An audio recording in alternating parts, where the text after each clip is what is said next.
lot of questions in the chat about the recruiting, and a couple questions earlier about the article that Jacob and I posted last week, and just a lot of that stuff. And I do want to be careful with my phrasing and everything, but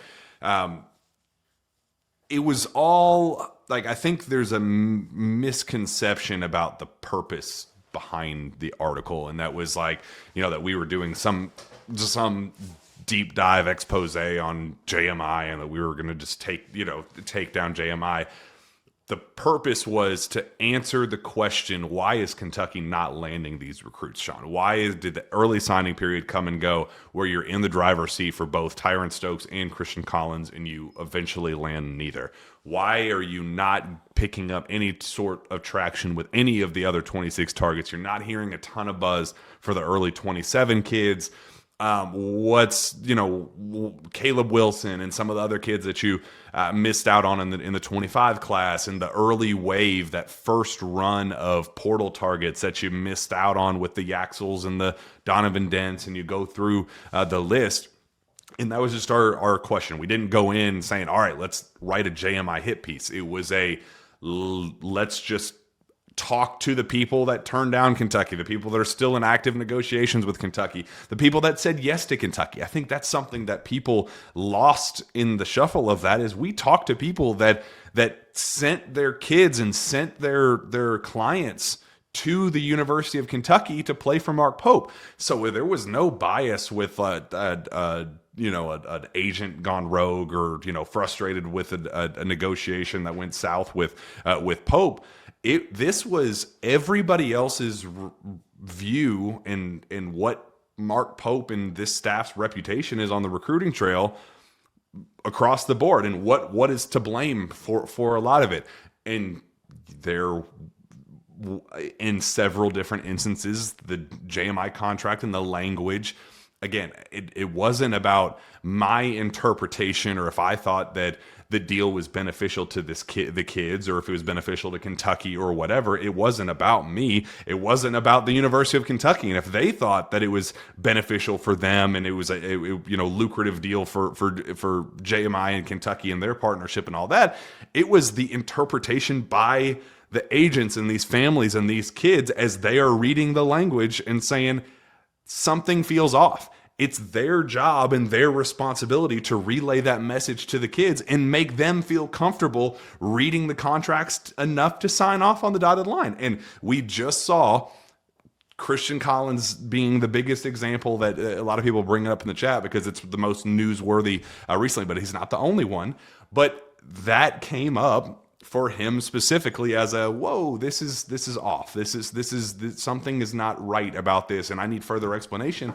And that is on Kentucky to make sure that they feel comfortable, that like, hey, yes, there are some restrictions that you may be uncomfortable with, but here's why you should be comfortable with it. Here's how lucrative this is actually for you. It's their responsibility to make them feel comfortable about what they're signing enough to actually sign with the program. So I think that just kind of got lost in the shuffle, that people just kind of made this out to be like, well, you're doing you need to explain the JMI deal further for us as fans. And it's like, well, that wasn't the point of the piece. The point was, why are these kids turning down Kentucky? And that was why. It was they were not comfortable signing on the dotted line with these contracts. So the biggest picture, Shawn, that I want to get your take on is that there are a lot of reasons to point fingers right now with Kentucky's recruiting operation. But at the end of the day, what has constantly come up is that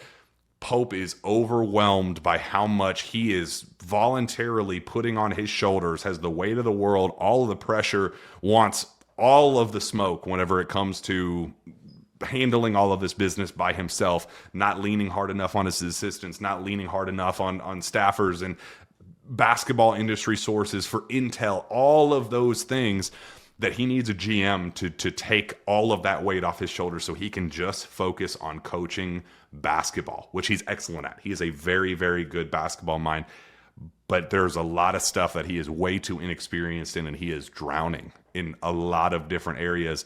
So it wasn't just JMI. It wasn't just angry agents that didn't like how a negotiation unfolded. This was a lot of people in the basketball world that like Pope and want him to do well, but just feel that he is kind of just in over his head and does not know how to close at the negotiation table, and letting emotions get in the way and all of those things. So I saw some people saying, well, other schools, all they have to do is just print out the KSR article and show it to their recruits, and you're working against the Kentucky program. Well, no, that was that was Pope's and this staff's reputation already. That's what other people already thought about them. This was to let the message know to Kentucky that this is what people think about you. What are you going to do? Are you going to be, let these other coaches work with each other to work against you and leverage against you? And, had one person tell me that there was a rival coach that was actively reaching out to a Kentucky recruit and driving up his price and saying, hey, I know that Pope doesn't know what he's doing. He's in over his head.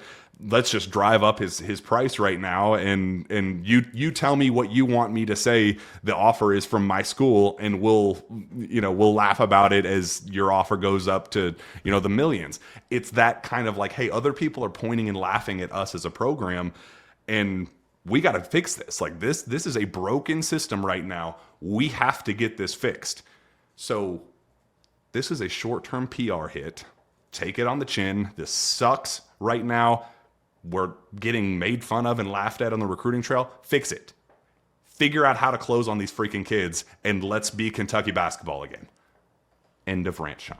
Well, and that means if you bring somebody else in to alleviate some of that pressure for you that has an understanding of how to operate this, right, then it takes it off you. You need to be able to close the deal. It's about closing, right? It's about getting to the closing table and being able to finish the deal. It's the same thing when it comes down to a late game situation, Jack, and Mark Pope and this program has to close games and win them on the floor. You got to do the same in recruiting.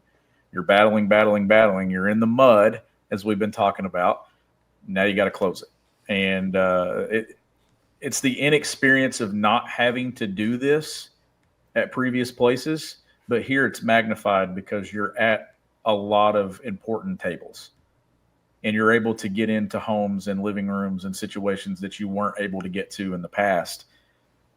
I believe he will get more comfortable as he goes on, but it's the same thing that I said a moment ago. You got to win the short term before you can win the long term. And whatever the short-term answers are to make you better at those situations now, you've got to figure that out. And then winning 1, winning 2 helps you win 3, 4, and 5. But right now they're not winning any. And they're not putting themselves in positions to where, like, the fact that they don't have a high school player at this point, it's putting a lot of pressure on you moving into the spring. And that's not where you want to be.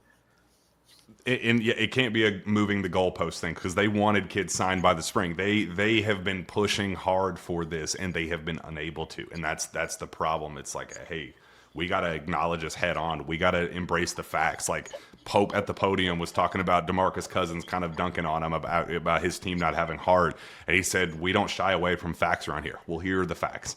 This is what other people view about you and your program. How do you get off the mat and respond?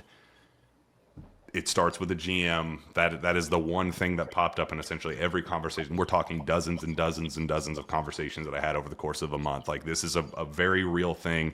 Everybody outside of the program thinks that Pope needs a GM desperately. In my understanding, there have been some, Pope kind of talked about it in the last press conference. I asked him about it, but there have been some preliminary GM conversations with maybe some new additional conversations with some familiar names and faces that have been kind of in and around the program in the past. So I would keep an eye on that. I don't know how imminent that is, but definitely something to keep an eye on. But look, everybody knows that I'm a diehard Kentucky fan. Everybody knows that all of this has sucked for me. Watching this team crap the bed on the big stage has been very, very hard.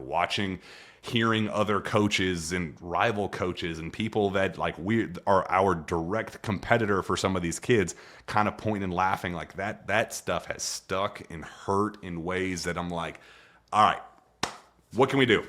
How can we all come together here and address the elephant in the room and get this fixed? Because I want Kentucky to get some dogs. I want Kentucky to win every single game by 10,000 points. So whatever we can do to make that happen, I'm all ears. But I'm also not going to lie. Like, I'm not going to just paint it as sunshine and rainbows and say that there's nothing to see here and everything is fine and dandy, because that'd be a lie. It is not fine, and we got to see what Pope can do about it. So let's go ahead and wrap this thing up. This was a fun show. Good to just get some good vibes with a win, talking about a win instead of why just this team can't figure it out. I'm very glad that they figured it out in that way, and it was ugly in the most beautiful way possible, because we got some heart, we got some passion, we got some fight, and we love to see